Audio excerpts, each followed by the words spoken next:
and welcome to Story and Word with Pastor.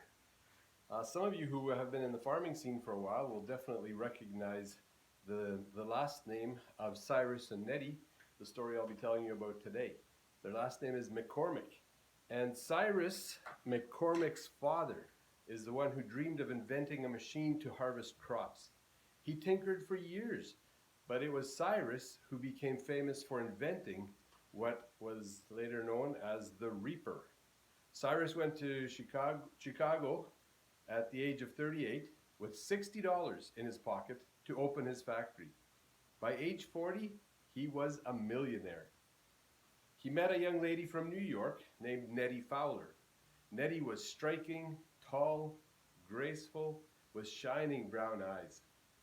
The radiance on her face was it overwhelmed him. It drew him to her. And he later found out that it was basically this radiance came from her relationship with Jesus Christ.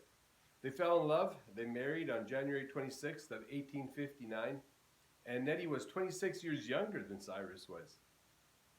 Cyrus's death in 1884 left Nettie wealthy beyond belief. What did she do with all her money? She established McCormick Theological Seminary in Chicago for young Presbyterian ministers. She enabled John R. Mott of the Student Volunteer Movement to go to the ends of the earth to organize student missions. She helped the World Student Christian Federation. She contributed to the evangelic campaigns of D.L. Moody. She supported Wilfred Grenfell, a missionary to Labrador, and George Livingston Robinson, archaeologist to Petra. She funded Tusculum College in Tennessee and gave generously to educational efforts in the Appalachia. She absorbed herself in Asian missions, and her house off Michigan Avenue in Chicago became a Christian halfway house between the Orient and the West, a center for international Christianity. It was always full of missionaries and overseas Christians. She improved the water supply in one country, provided a hospital in another, and a Christian college in another. She built a women's clinic in Persia and a seminary in Korea.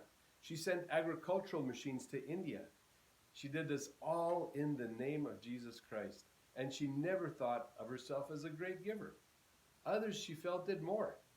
She could give money, but the greatest gift of all comes from the self-sacrifice and devotion of missionaries, she said.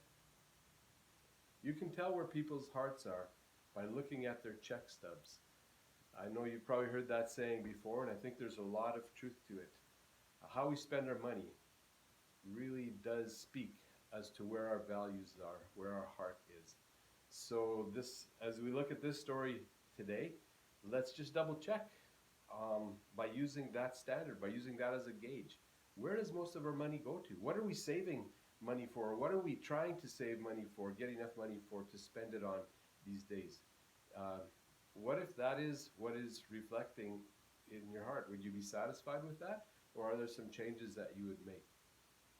God bless you as you consider that.